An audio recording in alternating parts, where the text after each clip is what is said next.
select French for Hindi, and for Telugu, please select Korean. Okay, so many of you are joining us as a follow-up to Wednesday night's amazing live webinar, which we had with Sister Shivani. And it was really such an amazingly powerful meeting, not only because of Sister Shivani's incredible gift of explaining things with such ease, but also because we had Didi Mohini with us as well. And most of you know that Didi Mohini is the president of Brahma Kumaris in the USA, and she's also the regional coordinator for North and South America, as well as the Caribbean. And so, as you heard in the opening video, the Brahma Kumaris has about 35 centers in North America. And I would like to invite Sister Sheetal, who is the center coordinator for the Edison Center.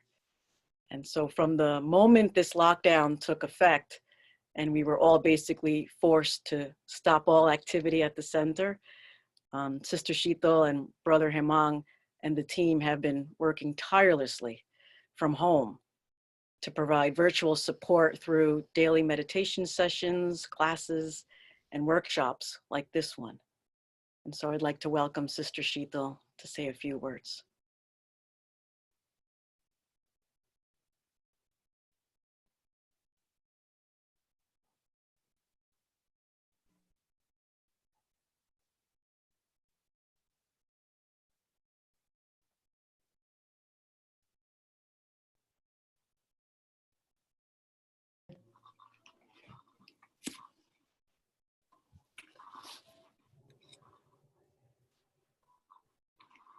Om Shanti.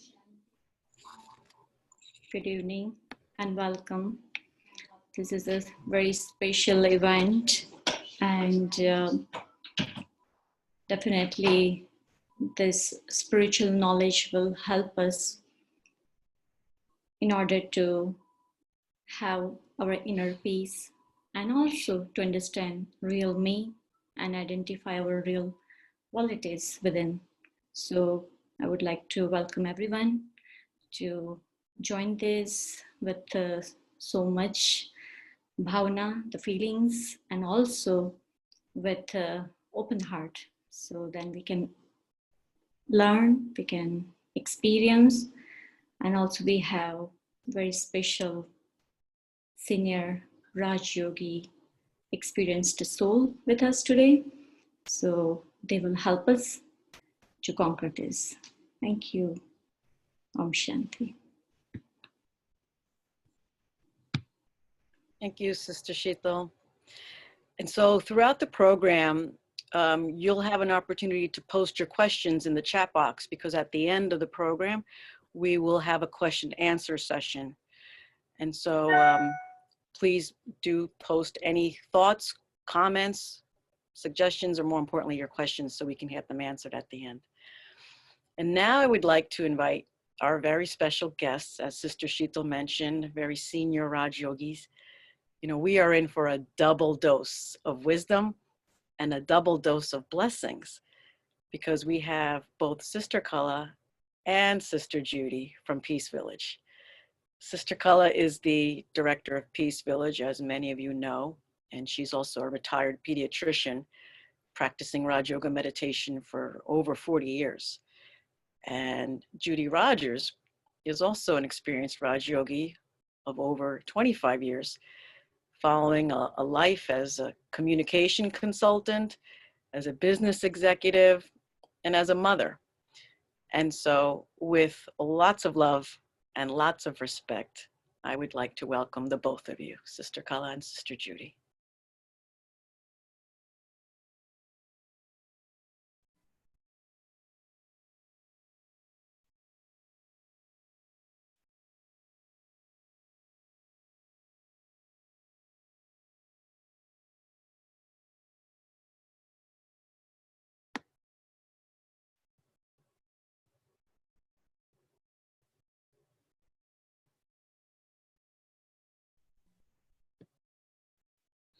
And I think we're just standing by to bring Sister Kala on screen. So if you can just bear with us for a moment. we go. Okay. Welcome, Sister Kala. Thank you. Thank you. Thank you to Anoli and to Sister Sheetal and to all of you who are here on the program. And I'm remembering from a couple of days ago how there was so much of looking forward to, excitement. And it's about not only it's the need of the time, but it's the excitement of wanting to learn something new that we need at this time. And so this program, as you heard, is a follow-up from that program in which we were lifted very, very high in terms of our vibrations with Sister Shivani. And we got a lot of tools, yes, do's, don'ts. And we were made to see very clearly what is it that we can do to at least not contribute to the stress and the anger and the tension and the anxiety and all of that. And so I'm sure some of you have been trying some of those tools and affirmations and some of those concepts that were presented. Today's program is more in keeping with that, very much in keeping with that, but also to take us one step forward in terms of a deeper understanding of those tools and practices that we were told to indulge in. And so this is going to be a real treat as well. And I just want to say that, you know, in my regular normal observation, what I consider to be very, very important is how, you know, if you were to look at every situation that you encounter in life, as a scene, for example, you know, and a scene almost like on a drama, you know, on a stage. And if you really find out what is the most important thing for you to enter into that scene, to me, it comes across as if, of course, yes, many other things, but the most important is the stage on which you stand, isn't it? The stage on which you stand, which is going to hold you up and not make you fall.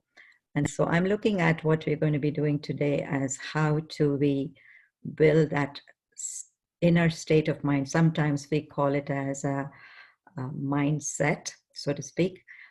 Sometimes we call it as a state of mind. We sometimes call it as a stage, inner stage, a spiritual stage. And so it's really about, you know, kind of dissecting, you know, in some of those practices and concepts and saying, you know, can we really make this? Can you really do this? And yes, sure enough, we can do it if we can understand it a little bit more, you know, in a step-by-step way. And so this is really, as I said, it's a treat to almost like, you know, it's turning inward. And it's taking that inward journey and trying to understand some of the concepts and adding substance to the practice, you know, adding understanding to our practice and making it strong. And so we're going to be covering it at a couple of levels, you know, how we can look at it, because, you know, we do want to also share some of the basic concepts, you know, of the base knowledge that we use, you know, within the Brahma Kumaris to kind of meditate, as we know meditation is going to be one of our major tools in this process. So we do want to look at, you know, what do we build that stage on? You know, we need some resources, we need some raw material. So we're going to be providing some of that raw material and resources so that you as a person, as an individual, you know, little by little, brick by brick, you can build your own stage, especially as we know that every day that we venture out or we enter a new scene, you don't know what's next. And so rather than blaming that, this, and the other, you know, why not we equip ourselves? Why not we strengthen that stage, you know, as best as we can? In other words, let's get to know our inner resources. So this is our aim. And we are going to start with Sister Judy sharing some concepts to get us started. So good evening, everyone. It's lovely to meet you in your own little alcoves. So those who heard Sister Shivani on Wednesday night would have heard her talk about you have to have a vocabulary of faith, right? And she talked about having vibrations of divinity. So for us to have vibrations of divinity, there has to be something very divine going on inside of us, yes? Otherwise, how will we have a vibration of divinity, right? So, and we have a habit of letting the outside world affect our inner state, right? We listen to what people say. We look at our friends and our family, and if they get sad, we get sad. If they get angry, we have a reaction. We watch television, we see the news, then we have a reaction to that. So we have this habit of letting the outside world create our inner world. So when we do that, we don't have vibrations of divinity. We have vibrations of anxiety and fear and worry and sadness. And then when we go to help the world, we can't help the world because our inner state has been affected.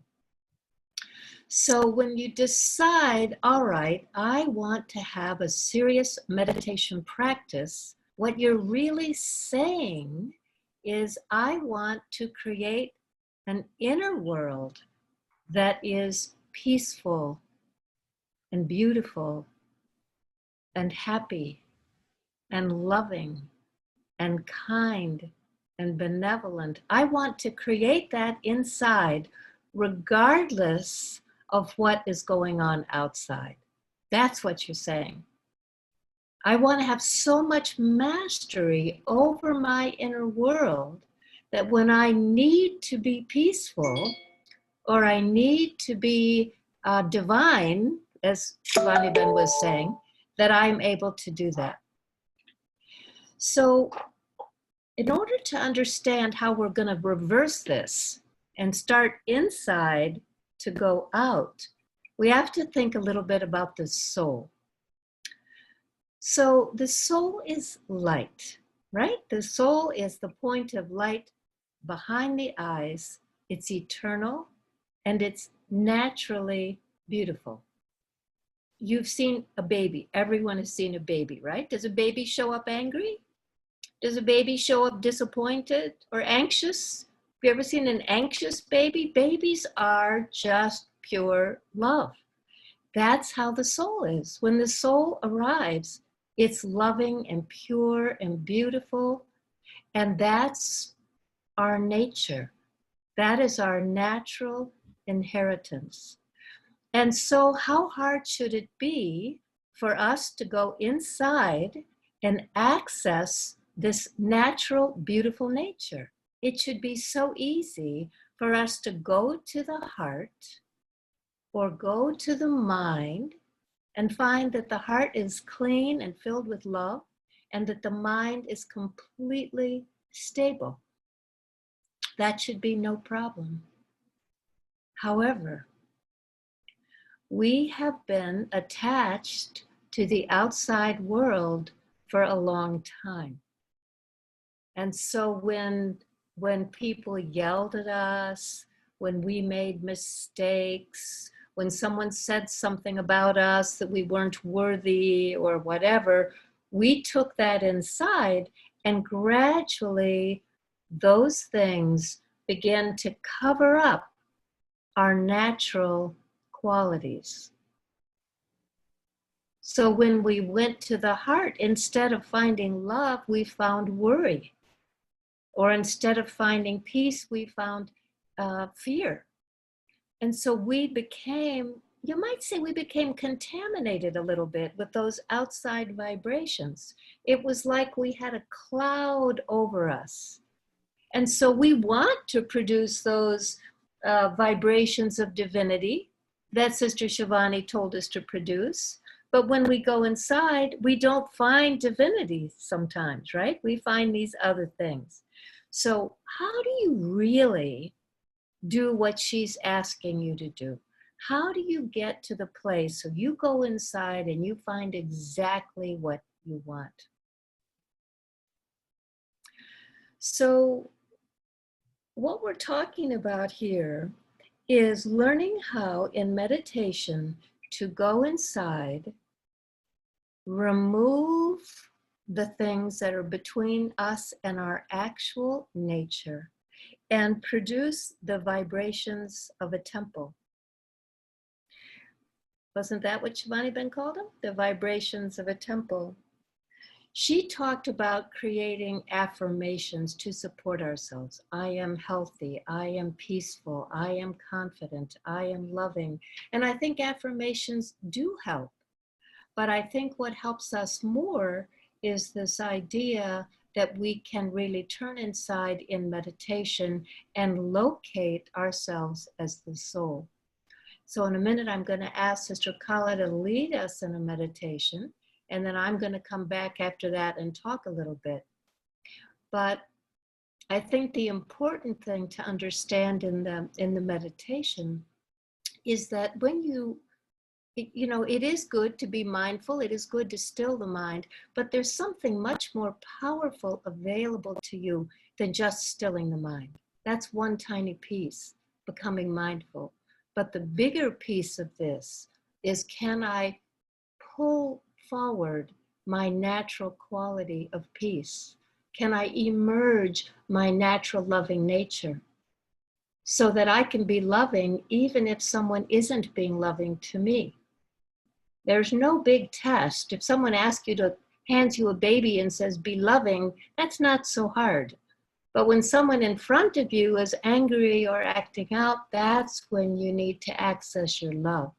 So this business of developing a daily meditation practice, and every day you go inside and you access these qualities, is what allows you to then be that being who, when Shivani Ben says, okay, now I want you to produce the vibrations of a temple, that you can actually go inside and do that. That when you reach into your heart, you find love. And when you reach into your mind, you find stability, and nothing else is getting in the way. Does that make sense? So far, so good? Okay, so I'm going to ask Sister Kala if she would lead you in a bit of a meditation, and then I'm going to come back and talk with you a little bit more.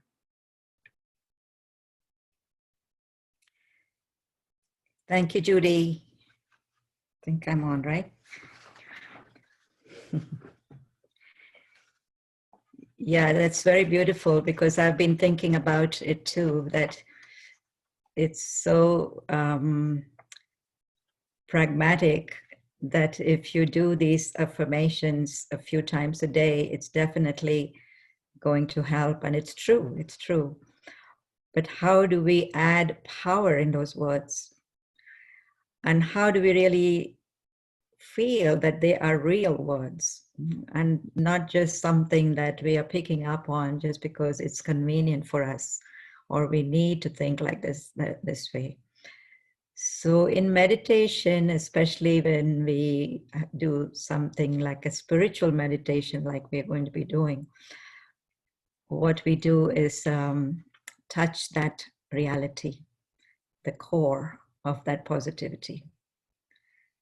So it's not just words, it's not even just thoughts, but it's a deep, deep truth about ourselves that we want to examine, explore, come to know, realize, experience, all of that. So how do we do that? Is only when we open ourselves to this new truth, this new reality of who am I? that I'm not this physical face or costume or person or title that I'm so used to thinking of myself as. But I'm more than that, much more than that. I'm not just about what I think I can do out there and produce and perform and all of that. But it's really about how deep inside I am an embodiment. In other words, I'm just a bundle of virtues. I'm just a bundle of positivity, in other words. So I want to look at that little slide or that picture, if somebody can bring it on. And so it becomes a little more clear. What are the weapons that we have? What are the abilities that we have inside of us that can help us to gear in that direction, to drive in that direction, so to speak? We need some driving gear here, right? One is the mind. We talked about the mind. The mind is the thinker, right? We think the mind is the thinker. And we leave it to the mercy of whatever comes, whatever we see, whatever we hear, whatever thoughts come, whatever we remember. So how do we kind of, bring it into one lane instead of it going in so many different scattered directions? And that's where our higher ability, which we call as the ability to be even able to think before you think. Have you heard about that? Have you done that before? Think before you think. Because when thoughts come, they come very randomly, they come very fast, they come very speedily.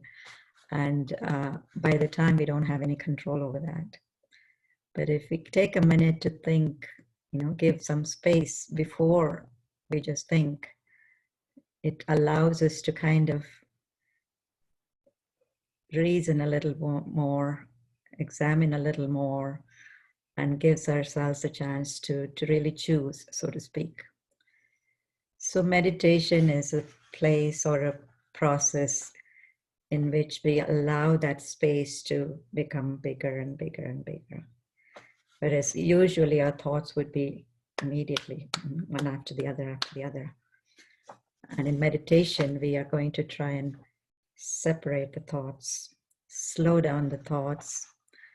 But the beauty of slowing down the thoughts, we can't instantly slow down the thoughts, but we can change the quality of our thoughts. We can change the quality or the vibrational level of the thoughts. As we were told, every thought has a vibrational level. So we can change that.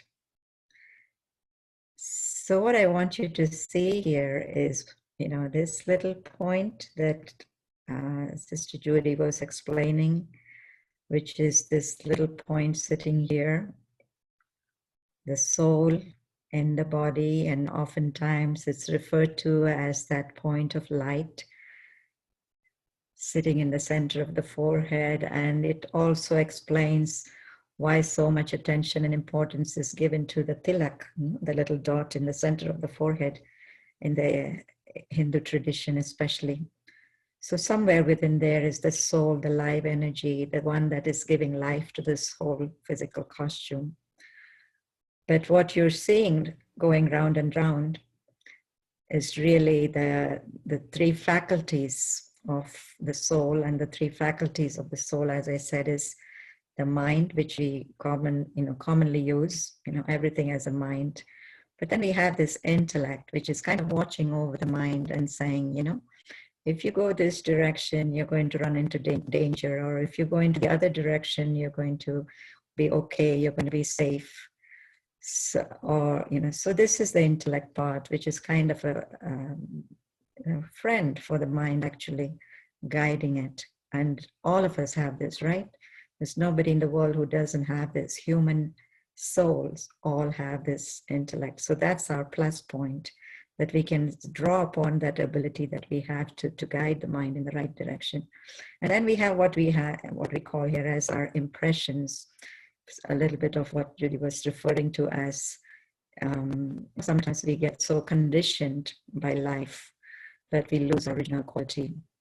So originally our impressions are pure, positive, but over lifetime and lifetimes we accumulate negative experiences which get left behind as negative impressions. For example, instead of trust, we start doubting, all of those things that we talked about. Instead of love, we start, having hatred and so on and so forth. We could just, so this is why it's important to know what's happening inside, because we do have a resource that we can draw upon. We have the mind, we have the intellect, and we do have also the impressions, and remembering that if any the kind of distractions come in, if I'm not able to stay on track on this journey of meditation, then I know it's just this tiny little hair coming in the way from this thing called impressions or sanskars, and then I can tell it to go away, come later, kind of thing, and I can continue my journey in the right direction. So meditation is really being able to do all of that in an inner space. And the first thing that we need to do for that is separate ourselves from the outer environment, outer space, so to speak. So we'll have a little demonstration of that. I'll suggest some thoughts, and you can kind of follow that in your mind and say that to yourself, or you can, question it, explore it, experience it, right? And then come to that inner space inside where we are going to find all those beautiful qualities that Judy was talking about, right?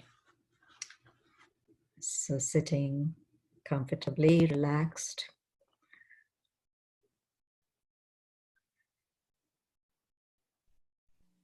I look at my mind. Let us all look at our minds as our best friend.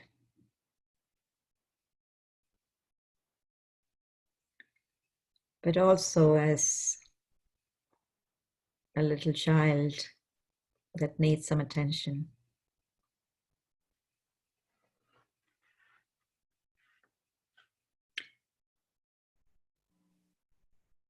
A child that can be tamed by love.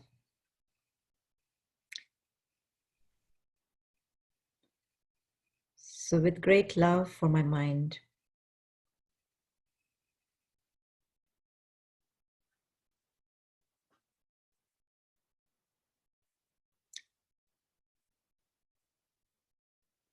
I watch my thoughts.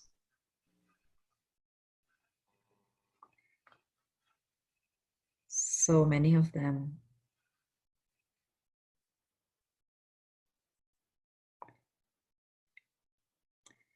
Taking me in so many different directions.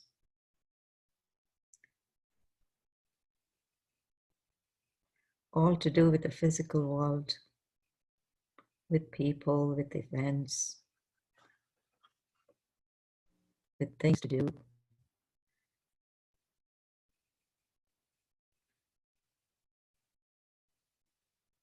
But I leave all of that aside.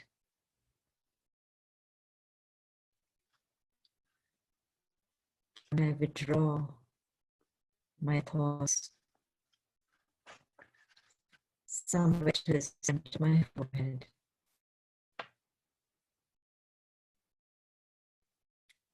Where I know there is a bundle of positive energy.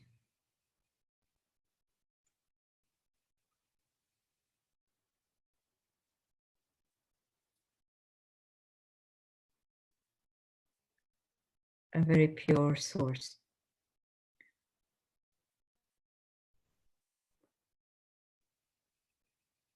And in fact, I am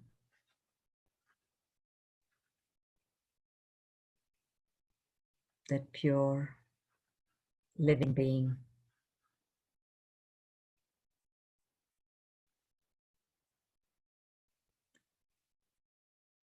Generating thoughts upon thoughts upon thoughts.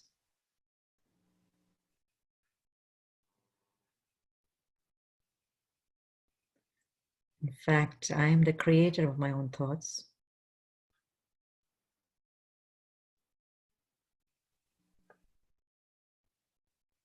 And I have the choice.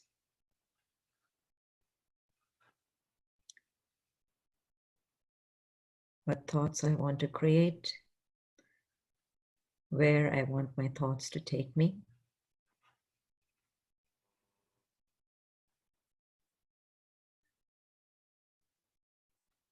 Because as I think,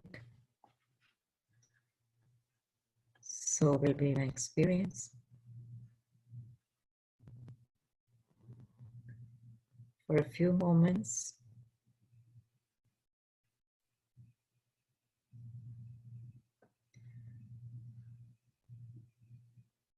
I make sure that my thoughts are originating from that core of my being that is pure and positive.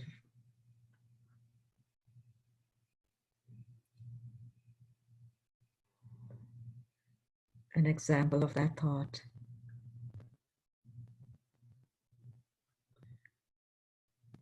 is that I am a peaceful soul.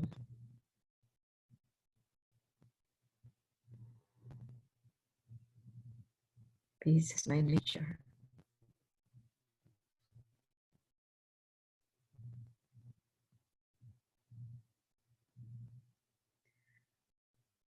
I can say this to myself inside a few times.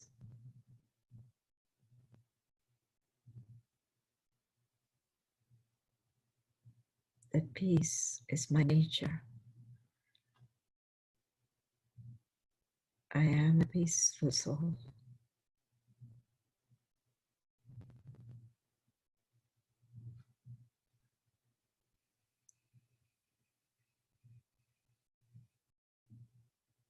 And every time I say it,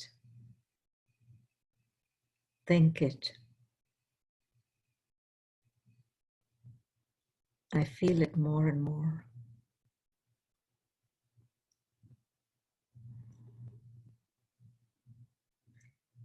Peace becomes my experience of the moment.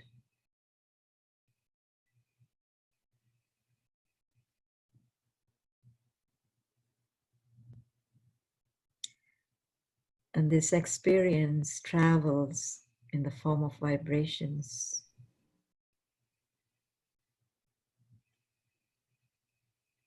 First to my body,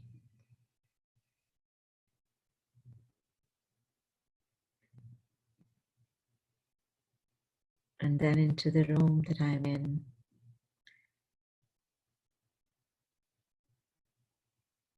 and the people that surround me.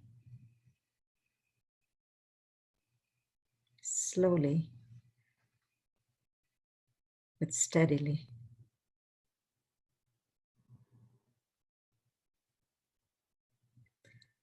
All I need to do is to bring that focus back again. Every time the mind wants to play around, I bring it back.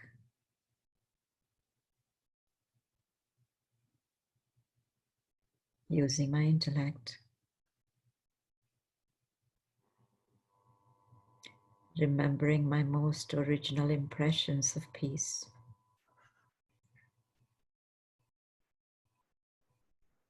I train my mind gently, lovingly, so it serves me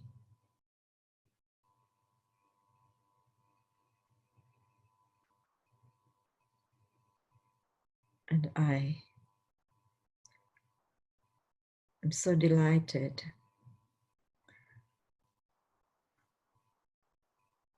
that I can gain mastery over my thoughts.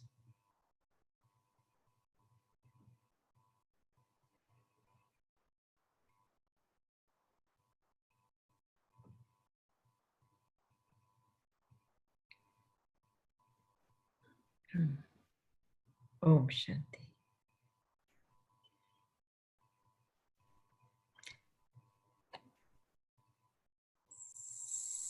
So I hope this is something that you can replicate from time to time in your regular daily routine, and to make it very natural. As you would have seen, we do this with open eyes. We don't have to close our eyes. And even though it may seem a little tough in the beginning, but over a period of time, you will know that you're gaining more mastery in spite of being in different environments with different people. So what you see, what you hear doesn't affect your thoughts that much if you have this practice from time to time. So Judy, on to Judy. So, are you peaceful?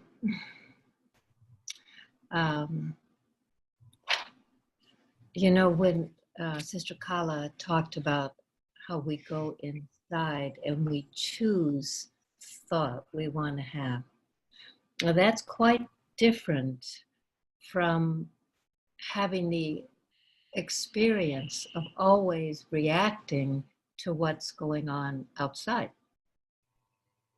So if we haven't been practicing with our mind, and we haven't been practicing with our what Kala was calling the intellect, right, the discerning part of the soul, then when we go inside, we're likely to find that we're having a reaction to something that happened outside. We know that a reaction happens very quickly. When we react because we don't have time to think. Let me just pause and ask. I know that you all are trying to figure out who's talking here because the video isn't syncing up too well. So let me just ask those who are controlling the video to please sync it up so people can tell who's talking.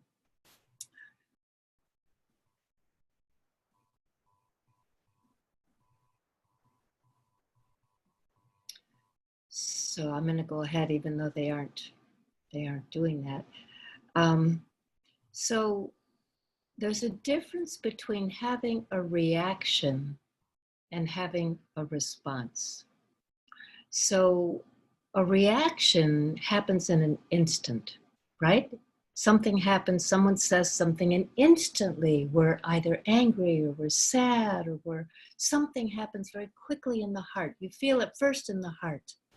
I can't believe he said that to me, or I can't believe she did that, or I can't believe this happened again. And we feel it in the heart, and then we often quickly say something that we regret.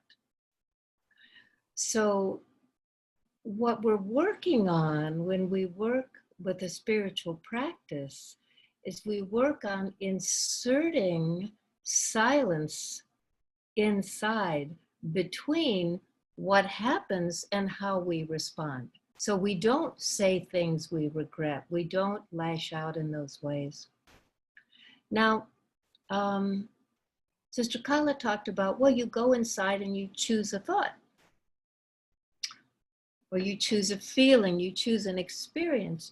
Now, I don't know about you, but sometimes you go inside and it may be kind of crazy in there, right? There may be all kinds of things going on inside because we have different kinds of thoughts. There's different qualities of thoughts.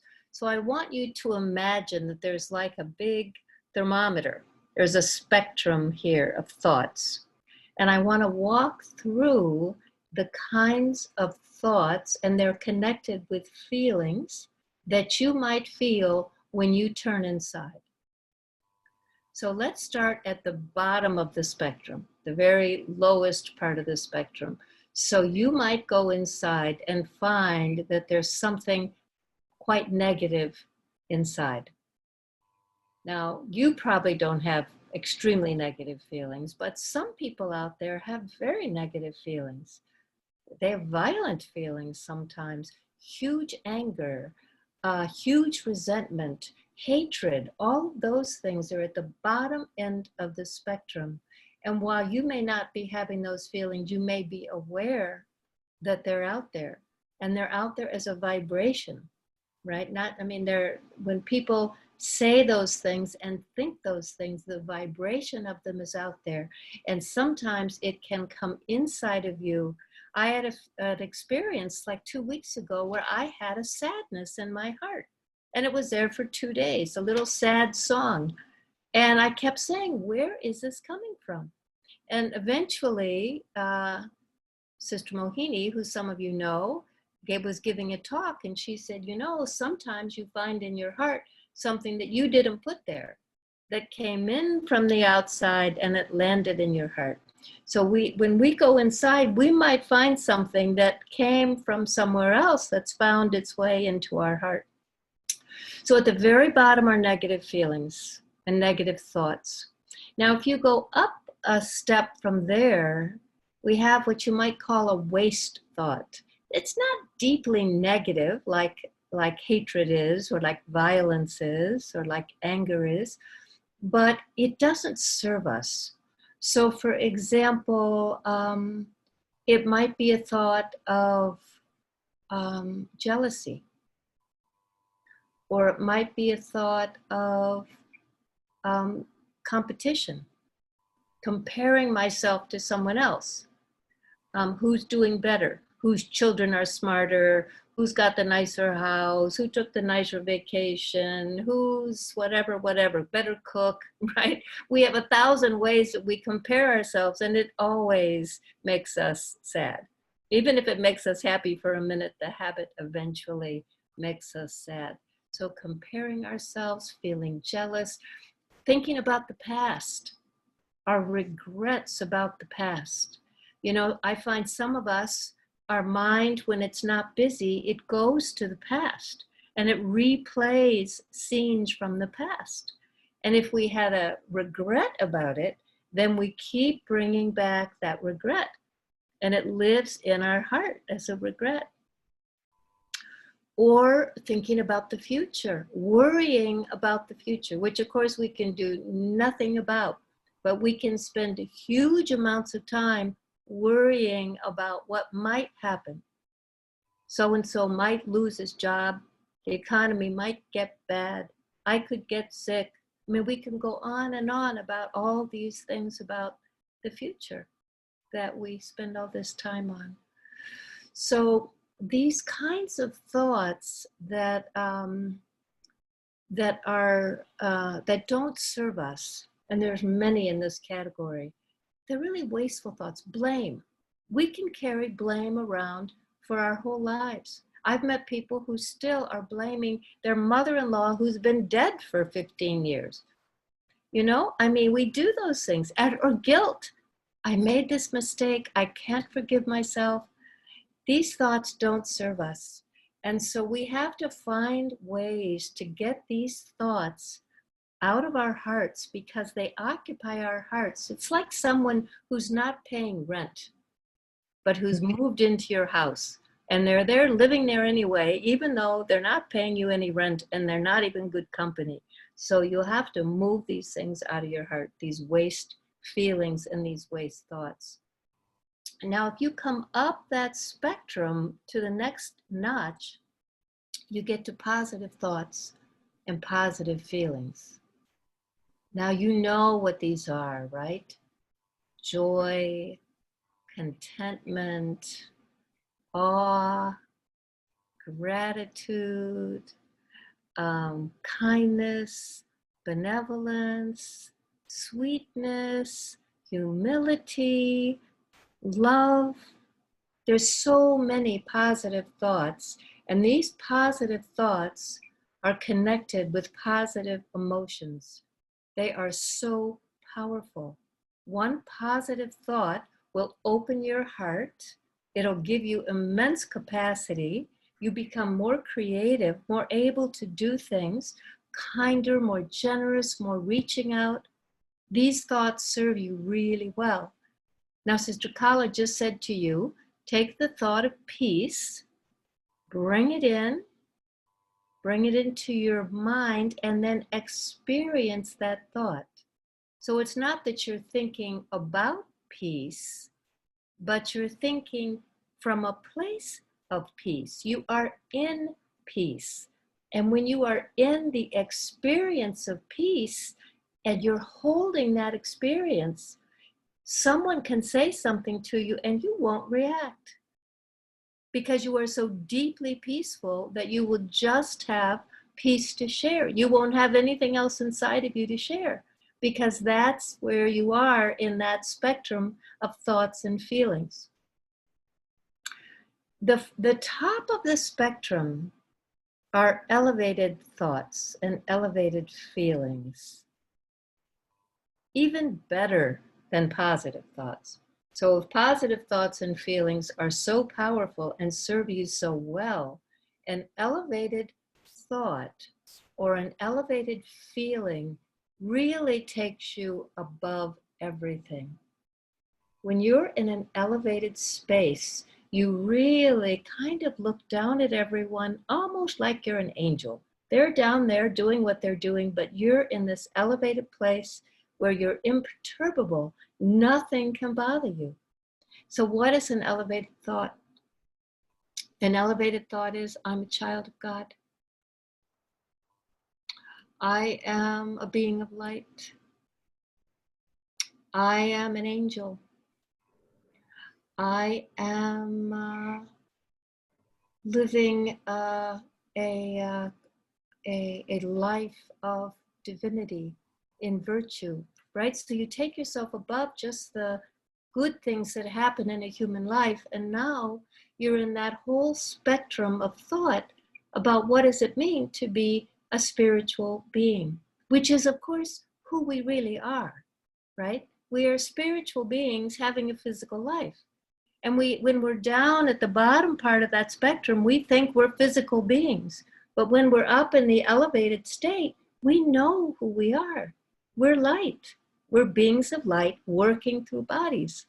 Now, when you're living with a meditation practice, when you're daily practicing, you're cultivating the ability to go inside, see what's there, and then take yourself up. And then hold that experience.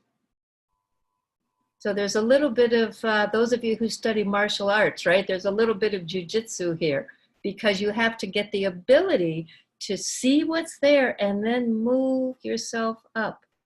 That's what power is, right? When you talk about someone having spiritual power, that's what you're talking about, their ability to transform their inner state so that they can sustain this very elevated state over time. Now, why does that matter? So there's a saying that you may have heard, which is, we call it like a spiritual trajectory. So it starts with awareness. As is my awareness, so is my attitude. So I am a peaceful soul, is my awareness. So what attitude do I bring to the world? I'm bringing an attitude of peace. I'm inclined to see peace when I'm with you. I'm oriented to being peaceful with those around me. So as is my awareness, so is my attitude. Then as is my attitude, so is my vision. So someone with an awareness of anger, some people are angry all the time. You may know someone like this. They just are constantly blowing up. So if I've got an awareness that the world's unfair, I'm not getting my fair shake, then I'm in an awareness of anger. My attitude, I come out the door angry in the morning, and everything I see makes me angry, right? That's the way it works. And when I'm holding that awareness of peace, that is my identity. My nature is peace. So my attitude is peace. My vision is peace. So as is my awareness, so is my attitude. As is my attitude, so is my vision. As is my vision, so is my action. So if I'm moving through the world in peace, I am not going to have a big giant reaction. Even if someone says something to me, I'm going to take a pause and I'm going to say to them something like, you must be having a bad day. Or what can I do to help you get out of this moment you're in? Or can I get you a cup of tea? You know, you're going to say something that's going to diffuse the situation because you are carrying peace with you. And then finally, as are my actions, so is the world. So this takes us then to what Sister Shivani was saying. When she was talking about having vibrations of divinity, when she was talking about the vocabulary of faith, when she was talking about either their energy pulls us down or we pull them up, that's what she was talking about. Our ability to sustain those elevated, those positive and elevated energies emanates out from us. Our attitude creates an atmosphere. I mean, you know, if you walk into a room where someone has just been very angry, you know it the minute you're in the room, right? You open the door, you feel the energy, you really want to close the door and back right out because you don't want to be in that energy. And conversely, when you walk into an ashram or when you walk into a sacred space where people have been praying or people have been meditating, you know that immediately. No one needs to tell you this is a temple. Doesn't need to have a sign on it. By the way, this is a temple. You know, the closer you get, you feel that feeling. So what we are up to is, can I make myself a temple? Can I make my home a temple? Can everyone who comes in contact with me be deeply touched by what's going on inside of me? And when that happens, then it doesn't matter what's going on in the world, because we're spiritual beings and we're at work creating those peaceful and sacred vibrations.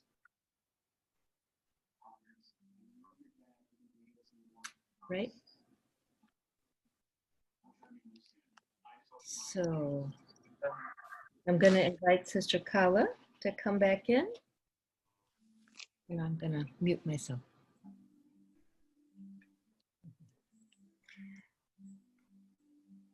Wow, Judy, I think everybody is so inspired now to create that new world.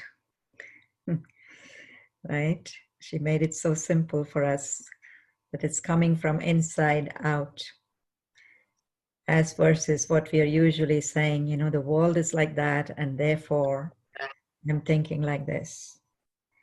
I hope you're hearing me.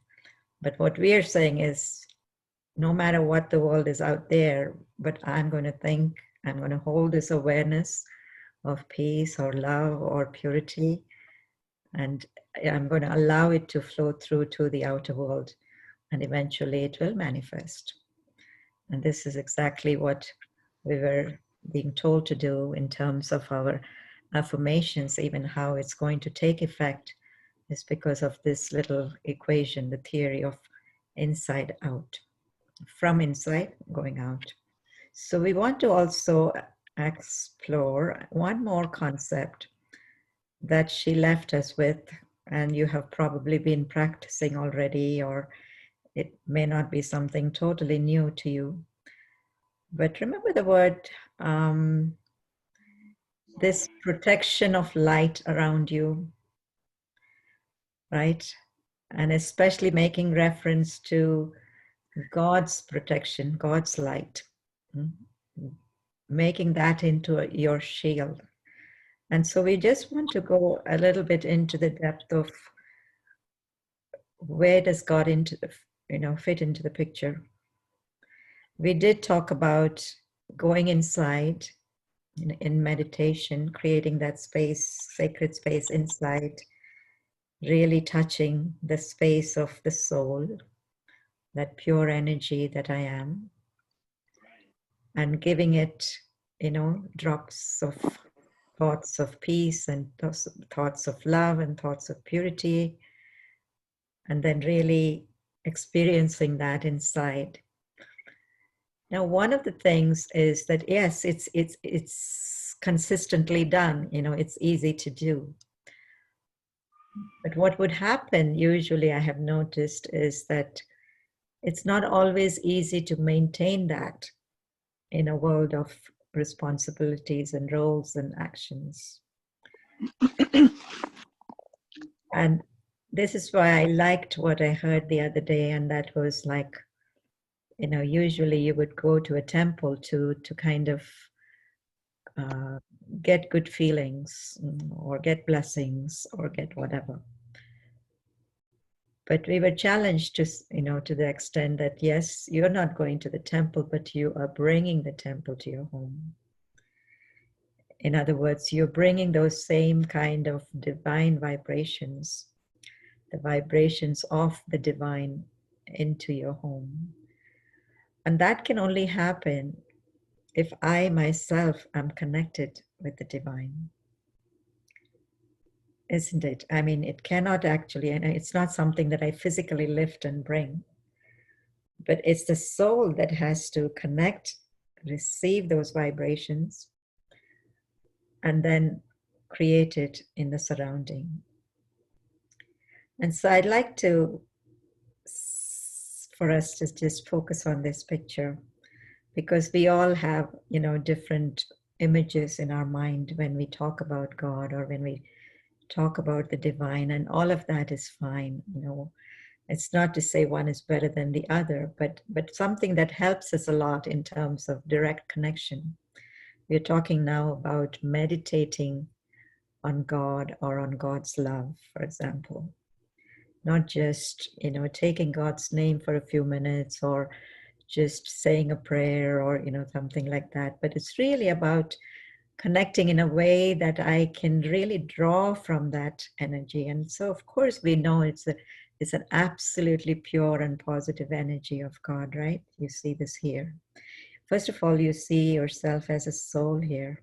Do you, all of you? Even though it's a female body, it doesn't matter. Anybody and everybody is a soul. We, of course, take on male or female bodies, but the soul doesn't have gender, really. So the soul that is beyond gender, that is light, again, that's an embodiment of all the qualities of love, peace, happiness, mercy. You see all of these qualities, yes. But of course, living in a physical plane, we don't always remember that. And you heard about the darkness coming over us, or we, being covered with the clouds or the dust of forgetfulness.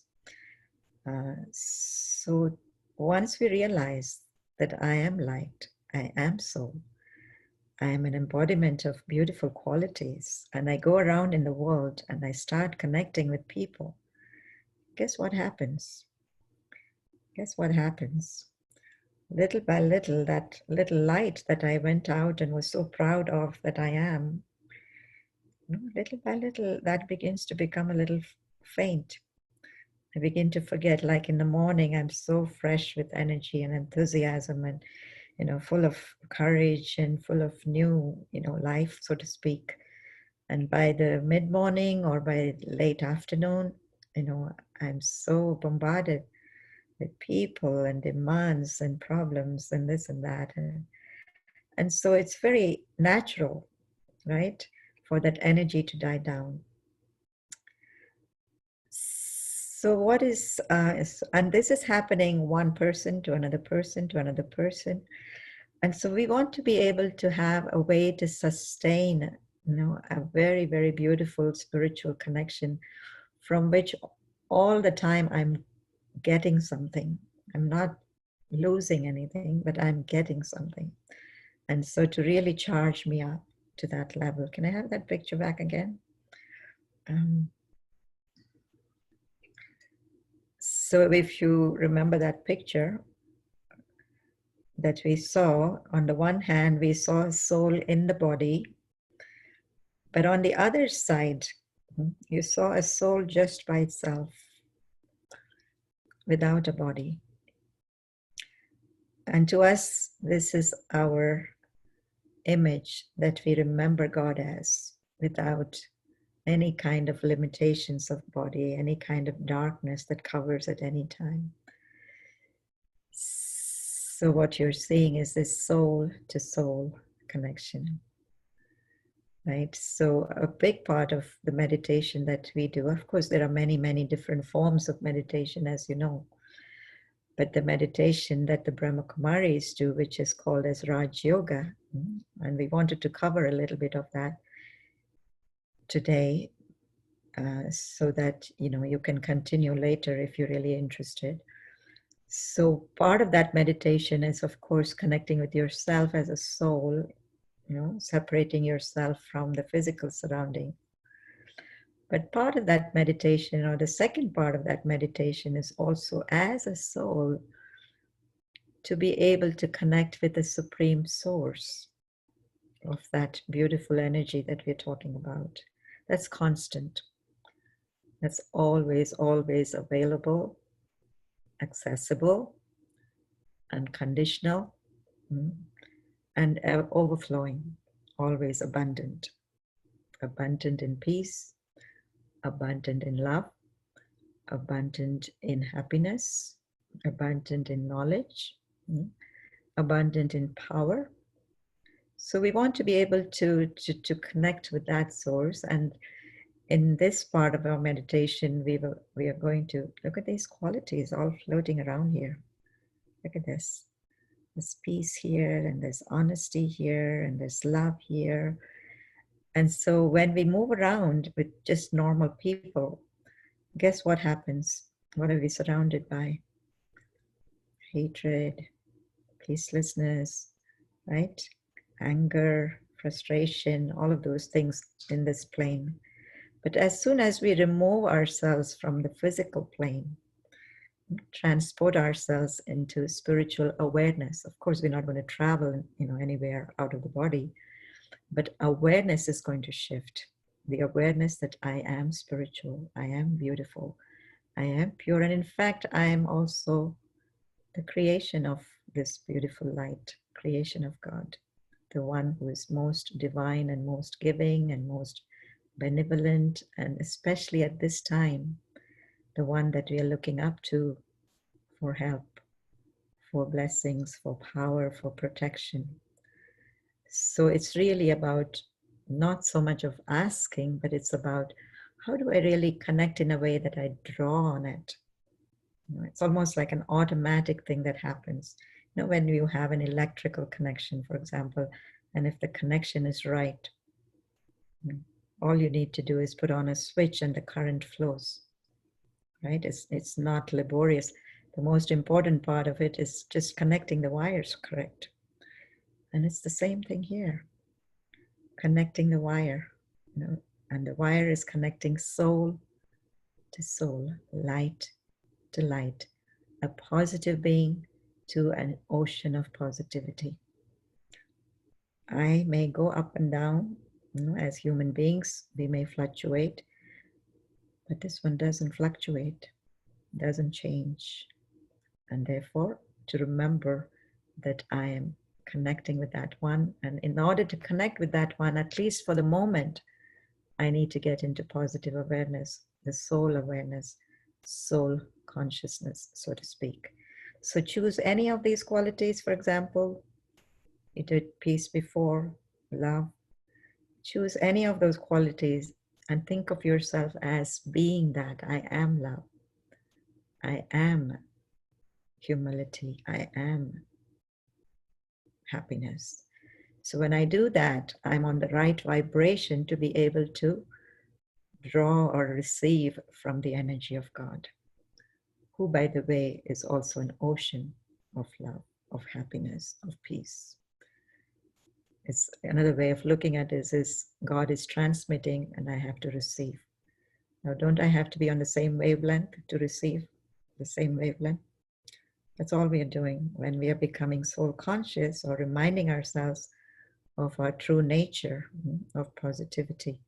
We are actually allowing ourselves to draw from that ocean of positivity. So we'll do a little meditation to that effect.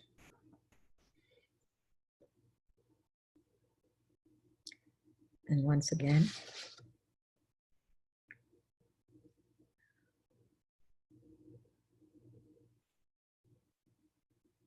getting into that space of spiritual light,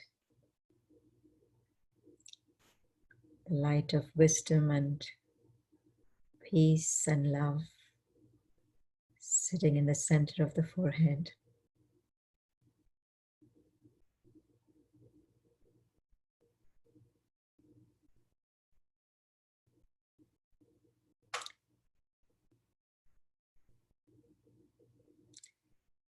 I'm reminded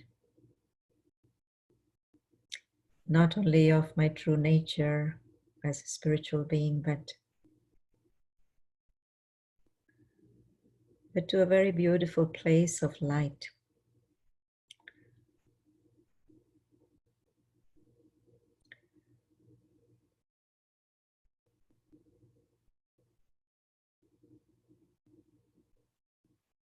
A place of silence,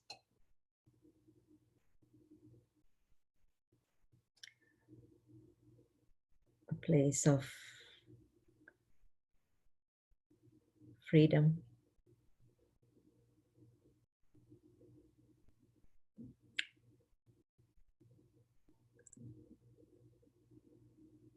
a place where I am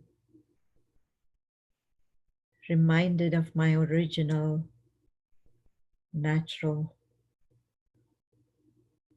connection and relationship to the divine.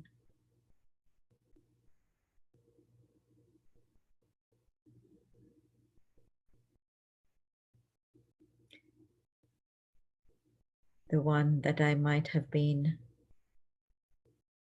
looking up to, praying to in different ways.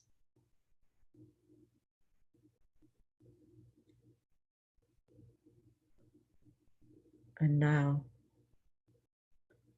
my chance as a soul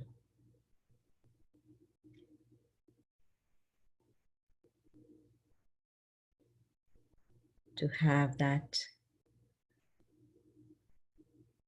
link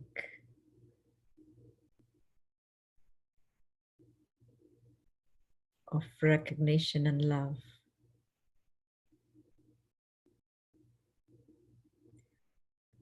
that allows me to receive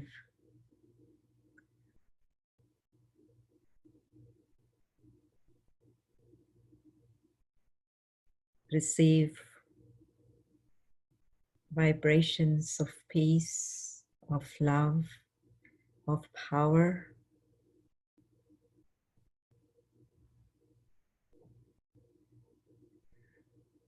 not by asking, but by just being in this region of silence.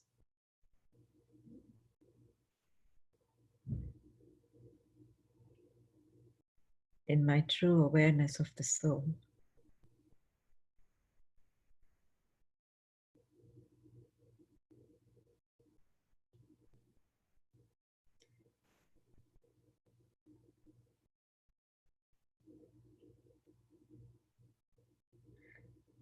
This is a connection that re-energizes very quickly what has been lost by the soul. And I can experiment with this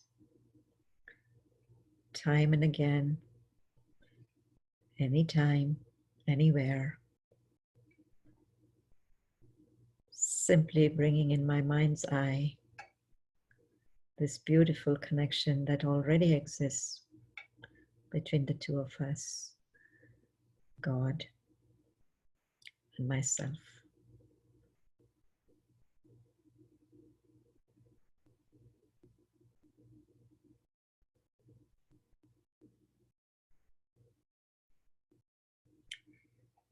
And you'll find this very, very fulfilling, like how fulfilled you feel sometimes after a prayer, right?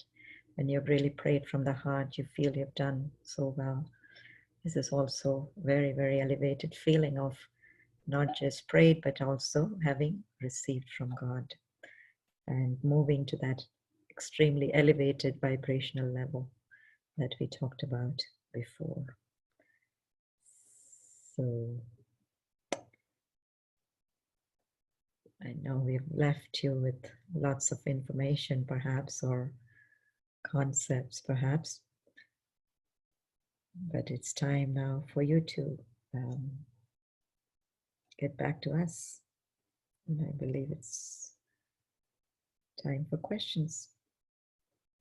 Thank you, Sister Kala. Yes, we actually have a few questions. We have one. How do you know if your sankalp is powerful? And then you can go deeper into it.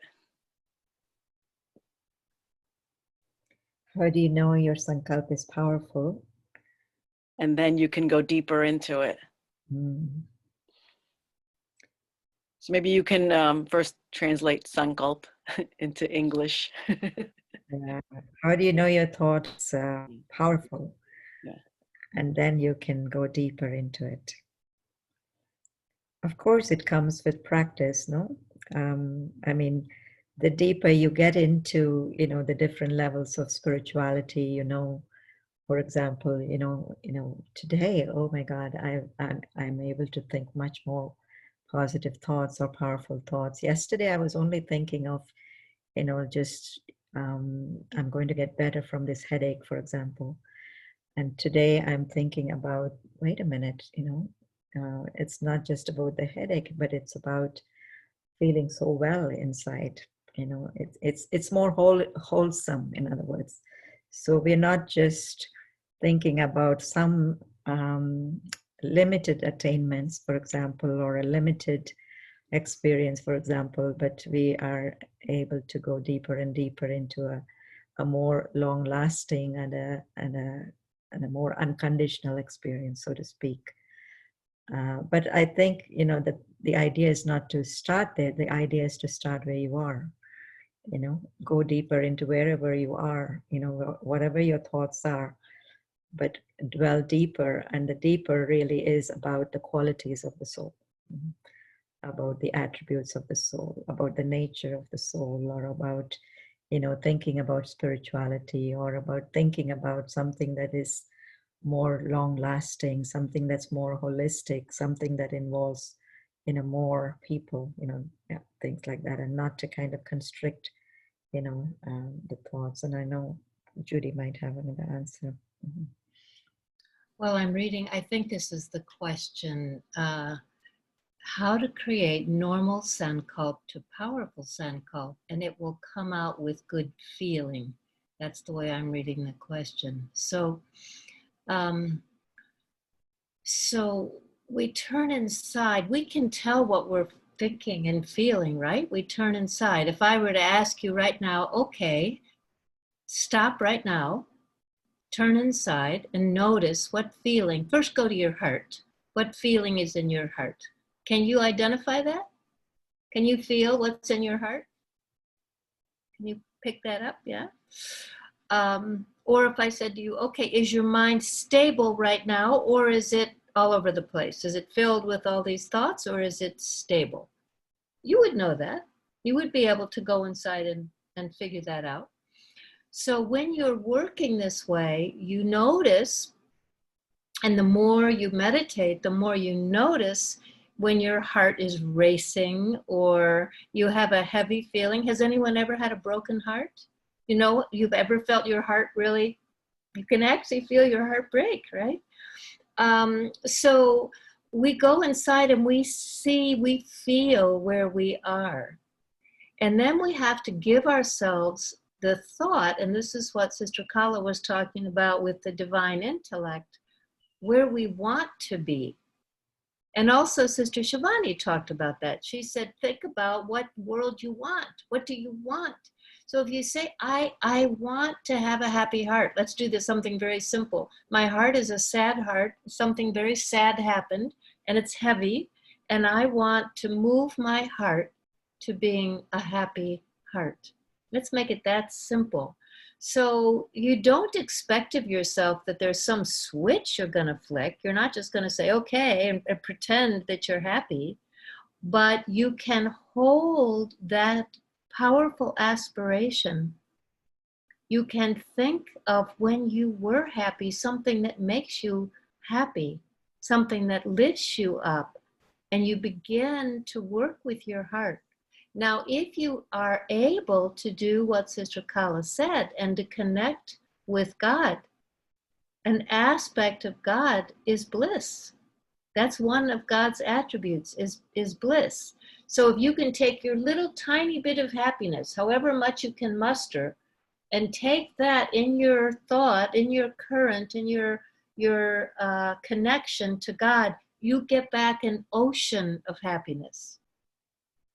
You take your little bit of peace and you take it up, because that's all you can manage. And you take it up, you get an ocean of peace back.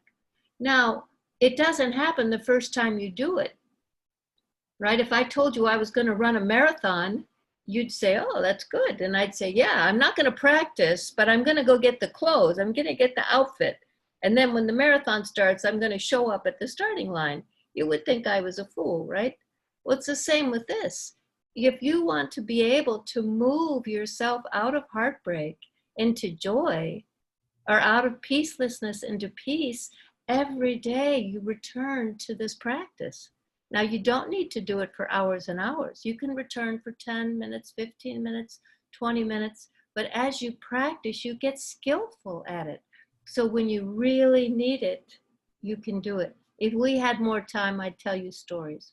But you just have to trust, because we don't have the time. But that's what it is. It's about knowing where you want to go, connecting to God with that aspiration, and you get the return of that in an amazing current. So we have a couple more. I don't know if we have time. Can we take one more? It's your call. Up to you. We really need to end at 7:30, or if we can spill over to 7:35 or 7. Yeah, I think we should stay till 7:35 because this next question is a good one, and it's going to take a little explanation, but I think it'll be worth it. This question is, you said we are a soul, and then you also said the soul is made up of the mind, intellect, and impressions and scars, but the mind can be weak or strong, and thought can be negative or elevated. Sanskar can be good or bad, right? We're dancing. Then who is really choosing to respond and not reacting to the situation if the soul itself can be weak or strong, negative or elevated, good or bad? It's a good question. Can we have that picture again? Can we have that picture again? Yeah, Brother Hemang can bring it up. That's like a 3-hour question that we're going to now. That's what I'm trying to see. So If really, the image will make it better, maybe. But what it is, I look at the mind, the intellect, sanskar, all of them as almost you can compare them to your hands and your feet and your eyes and your ears. You say my mind, my hands, right? And you say, I can move my hand up and down, right? So who is the one that's moving the hand up and down? I, right? This little tiny point of light is moving my hands up and down. Yes? But of course, the reason, the way it is doing it is, it goes through a whole network of, thoughts and the brain and the connections and all of that. If we can look at the mind and the intellect and impressions in the same way, but they are unseen organs of the soul. These are the seeable organs, the physical organs, and this mind, intellect, sanskar, or impressions are the unseen. They're more subtle faculties of the soul itself. But this point of light, I am the master. I am the one who can actually use these faculties to my advantage and always stay on top of the world, which is why we call it Raj Yoga, right? It's like, it's and a picture that you might all remember, from the Gita and, the Mahabharata is, you remember the picture of holding the reins of the horses? Yeah, there's a picture where, Arjuna is told to hold the reins of the horses. We don't have that picture here, but it's just like that I, the soul, I'm holding the reins of the mind, the intellect, the sanskars. So I have this ability to stay in that sense of being in control, being a master, and telling my mind where to go, where not to go, and using the intellect, the wisdom that's in the intellect, and directing the mind. And I'm the one that is also able to discriminate between the sanskars that are natural to me, original to me, and the sanskars that I have adopted over time, that I don't want to be a part of anymore. So it's an interesting question, and I don't think we can really clarify it much more than that. But the fact is that if you were to look at these three, or as organs of the soul, you might be able to picture that I am in control. I, the soul, am in control, and I can actually help in my own transformation. But what is important, what is necessary, is the knowledge, the practice, the company, and the atmosphere that will help me to grow in that way. I'd like to add just one thing to what Sister Kala said. I think she explained it really well. It's our understanding that when the soul connects to God, that the soul begins to become purified, and that the impurities in the soul, the weaknesses in the soul, begin to disappear. And so that the quality of the soul might be very heavy and flawed when you begin your connecting with God, when you begin your practice. But over time, as you connect, you actually can feel yourself changing. You actually can feel that the quality of your thoughts becomes different, that the quality of your feelings are different, that you're getting lighter, that things are getting easier. So we understand that the way that souls are transformed and kind of freed from that heaviness is this ability to connect to the divine, that it's what takes us up. So I just wanted to add that as a little postscript to what was an excellent question and what really deserves a whole day. So let's make a date for a new day. Actually, we do have dates coming up. And so, but before I get into that, I just want to really thank Sister Kala and Sister Judy for just creatively integrating both spiritual knowledge with experiential meditation. And, there are just way too many hidden jewels within all the words which you both shared tonight. But essentially what Sister Kala and Sister Judy did for us was they gave us a very small glimpse of what the Raj Yoga meditation course offers. And so if you're looking for the next step, we encourage you to learn how to meditate. And we have 2 opportunities coming up. We have the Raj Yoga course in Hindi and in Telugu. So the Hindi course is starting tomorrow. It's a 2-day course, Saturday and Sunday from 10 a.m. to 12 noon. And hang on one second. Okay, sorry about that. And the Telugu course is next week, Monday through Thursday at 5:30 p.m. And so you can register for this with the link that we'll be posting in the chat box momentarily. And we'll also be offering the Raj Yoga course in English in the very near future. So please post your email address in the chat box. And when we announce those dates, we can certainly send you an email. And also the Edison Center has a really incredible lineup of upcoming events, which we'll be posting on the screen at the end. And we really encourage you to take advantage of all these virtual offerings. And, you know, just really think of this lockdown as a blessing and use this time for your own personal spiritual growth so that when we do go back into the world, the outer world and literally the physical world, we can do it with a new and different perspective. And the Raj Yoga meditation tools and techniques and practices which you learned about tonight is really just, it's a hidden jewel. And think of it as something that is right there in your internal treasure box, but you just didn't have the key until now. And so we encourage you to take that key and open the box and just enjoy and live your life fully. Sounds good, right? Very good. Okay, good. So thank you for staying a few extra minutes with us all, and from the bottom of our hearts from Brahma Kumaris, thank you and have a wonderful night. Om Shanti. Thank you. Thank you all. Thank you. Om Shanti. Thank you. Om Shanti. Thank you. Om Shanti. Om Shanti, Om everyone. Shanti. Thank you. Om Shanti. Thank you. Shanti. Thank you, Om Shanti. Thank you, Om Om Shanti. Shanti to everyone. Thank you, Om Shanti.